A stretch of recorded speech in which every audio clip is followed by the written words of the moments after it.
Hello everyone, welcome to channel learn with ease. आज का topic है इशू ऑफ डिबेंचर्स और हम सॉल्व करेंगे question number 31 chapter 9 TS Grewal की बुक से class 12 accounts. Online sessions online classes के लिए आप मुझे स्क्रीन पर दिए गए नंबर पर व्हाट्सएप कर सकते हो अपना नाम और क्लास। अगर आप टीएस ग्रेवाल के साथ साथ डीके गोयल बुक को फॉलो कर रहे हो तो चैनल की प्लेलिस्ट को क्लिक करो, आपको न्यू एडिशन के सॉल्यूशंस अपलोडेड मिलेंगे। साथ में ही कम्युनिटी सेक्शन में एमसीक्यूज मिलेंगे क्विज की फॉर्मेट में और एमसीक्यूज के सॉल्यूशंस शॉर्ट्स में। तो बहुत कुछ है चैनल पर, विजिट द चैनल। अच्छा लगे तो शेयर और सब्सक्राइब जरूर करना। क्वेश्चन में दिया है कि एक्स लिमिटेड एक कंपनी है जिसने 3 लाख रुपीस का लोन लिया आईडीबीआई बैंक से, जिसके लिए उसने अपने 4000 debentures as a collateral security जमा किए। आपको इसे बैलेंस शीट में कैसे शो किया जाएगा यही बताना है, लेकिन हम जर्नल एंट्रीज भी बनाएंगे ताकि हमारी प्रैक्टिस भी हो और हम समझ सके कि जर्नल एंट्रीज क्या होगी। तो फर्स्ट एंट्री, जब भी आप लोन लोगे तो आपको पैसा मिलेगा, अमाउंट आपके पास आएगी तो बैंक अकाउंट डेबिट होगा। बैंक अकाउंट डेबिट करो 3 लाख से, और लोन लेते हो तो लोन क्या है, लाइबिलिटी है।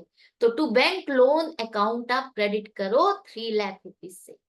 पैसा आया, डेबिट हुआ, लोन लिया, लाइबिलिटी है, क्रेडिट किया। फर्स्ट एंट्री हो गई। इसके बाद जो सेकंड एंट्री बनेगी वो क्या बनेगी, debenture suspense account debit 4 lakh to 9% debentures account 4 lakh. अब ये एंट्री क्यों बनी, इसके लिए पहले आपको कोलेट्रल सिक्योरिटी का मीनिंग पता होना चाहिए, जो कि मैं पहले भी क्वेश्चन में समझा चुकी हूँ। कोलेट्रल सिक्योरिटी का मतलब है सेकेंडरी सिक्योरिटी।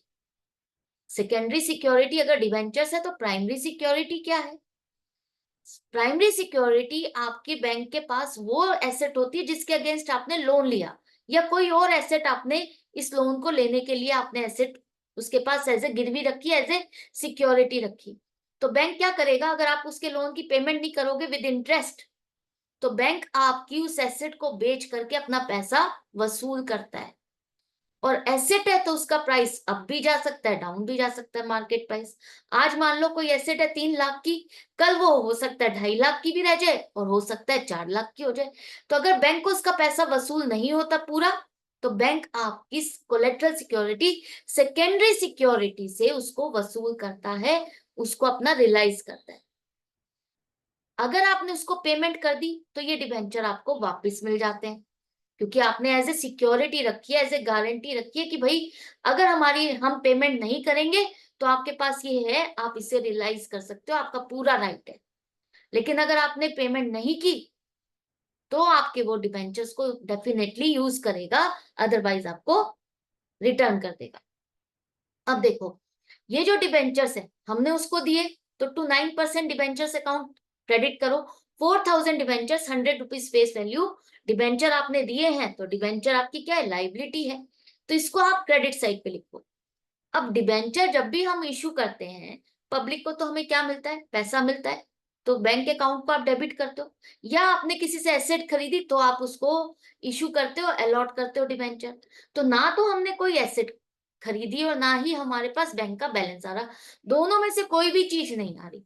तो डिबेंचर तो हमने क्रेडिट कर दिया, डेबिट किसको करें, डेबिट करेंगे हम डिबेंचर सस्पेंस अकाउंट को, क्योंकि इन डिबेंचर्स के लिए आपको ना तो पैसा मिला ना एसेट मिला।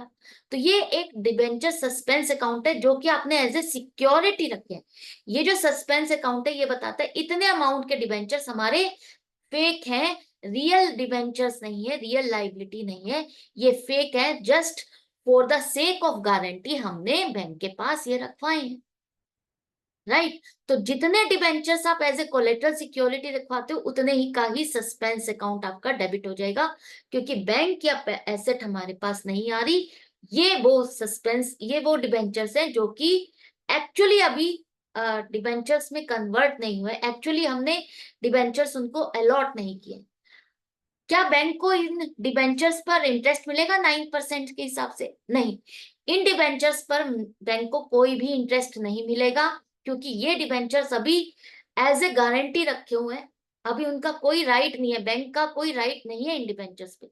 ना तो वो इनको बेच सकता है, ना ही वो इस पर इंटरेस्ट लेगा, ना ही मैच्योरिटी की तो बात ही दूर आती है कि डिबेंचर्स के मैच्योर्ड होने पर इनको पेमेंट मिलेगी या नहीं मिलेगी। अभी तो हमने डिबेंचर्स उनको बस एक तरह से एक नोट लिख के दिया है, जैसे क्लास 11 में आपने पढ़ा है बिल ऑफ एक्सचेंज, जब क्रेडिटर को आप पेमेंट नहीं करते और आप एक नोट लिख के दे देते हो कि आज नहीं, हम 30 दिन बाद पेमेंट कर देंगे, तो वो क्रेडिटर की लिस्ट से निकल के आपके डिबेंचर्स की लिस्ट में आ जाता है ना, सॉरी, क्रेडिटर्स की लिस्ट से निकल के बिल्स पेबल की लिस्ट में आ जाता है। उसी तरह से ये जो बैंक लोन है आपका, उसके लिए आपने एक नोट लिख के दिया है कि अगर हम ऐसा ना पेमेंट कर पाए तो आप हमारे डिबेंचर्स को ले सकते हो, हम आपको डिबेंचर्स अलॉट कर देंगे, हम अपनी कंपनी में एज ए इसको कंप्लीटली आपसे एक तरह से लोन लिया हुआ है मानेंगे, आपका उसके ऊपर पूरा राइट होगा। तब तक बैंक को क्या इंटरेस्ट मिलेगा या नहीं? डिबेंचर पर तो नहीं मिलेगा, लेकिन जो लोन आपने लिया है उसकी जो टर्म्स एंड कंडीशंस है उसके ऊपर जो इंटरेस्ट सेट किया है वो इंटरेस्ट उसको जरूर दिया जाएगा। इतना समझ में आ गया? जर्नल एंट्री समझ में आ गई, डिबेंचर सस्पेंस अकाउंट समझ में आ गया, सब चीजें समझ में आ गई, और ये सारी चीजें हमारी बैलेंस शीट में शो की जाएंगी। किस तरह से? देखो, हमें नोट्स टू अकाउंट में सबसे पहले दिखाना है, क्योंकि नोट्स टू अकाउंट में जो फिगर है उसे को ही आप फाइनल पेज में फर्स्ट पेज पे शो करोगे। वन लाइनर अमाउंट वहीं पर ही जाती है, डिटेल तो आपकी नोट्स टू अकाउंट में होती है। तो लॉन्ग टर्म बोरोइंग्स है, अगर आप बैंक से लोन लेते हो और स्पेसिफाई नहीं किया कि आपने शॉर्ट पीरियड के लिए है, तो आप इसको मान के चलो लॉन्ग टर्म बोरोइंग है। तो loan from IDBI bank 3 lakh rupees का लिया, सिक्योरिटी हमने 4 लाख रुपीस की रखवाई, तो आपने डिबेंचर्स 4000 डिबेंचर्स 100 रुपीस के हिसाब से 4 लाख के डिबेंचर्स उसको इशू किए हैं। और यहीं पर ही आप लेस डिबेंचर सस्पेंस अकाउंट करोगे। डिबेंचर सस्पेंस अकाउंट का बैलेंस तो डेबिट है, लेकिन हम इसे एसेट साइड पर नहीं दिखाएंगे, यहीं पर ही इन्हीं डिबेंचर्स में से माइनस कर देंगे, और आउटर कॉलम में आपका नील अमाउंट आएगा कि ये डिबेंचर्स हमने सिर्फ एज ए गारंटी हमने दिए, सिर्फ एक इंफॉर्मेशन देने के लिए शेयर होल्डर्स को, बाकी इन्वेस्टर्स को, कि हाँ कुछ डिबेंचर्स हमने एज अ सिक्योरिटी भी इशू किए हुए हैं, जो कि सिर्फ गारंटी है, अभी एक्चुअल पोजीशन में हमारी ये लाइबिलिटी नहीं। तो जब भी इन्वेस्टर्स होते हैं वो देखते हैं ना कि इस कंपनी की डेट इक्विटी रेशियो क्या है, और डेट का मतलब है लॉन्ग टर्म बोरोइंग्स। तो लॉन्ग टर्म बोरोइंग्स अगर हमारी यहाँ पर हमने दिखाए डिबेंचर्स, तो हमारी बोरोइंग्स आ जाएगी, लेकिन ये तो बोरोइंग्स एक्चुअली है ही नहीं ना आपके, ये तो आपने सिक्योरिटी रखी है, तो नील अमाउंट आएगी ताकि उनको करेक्ट पोजिशन दिखे। 3 लाख का जो बैंक लोन है वही आपका आउटर कॉलम में आएगा, long term borrowings 3 lakh rupees. I hope आपको अच्छे से समझ में आ गया प्रैक्टिकली क्या होता है, किस क्या मीनिंग है हर टर्म का, सब कुछ समझ में आता जा रहा है। तो इसी तरह से कनेक्टेड रहो, सीखते रहो। मिलते हैं नेक्स्ट वीडियो में नेक्स्ट क्वेश्चन के साथ। Goodbye and take care.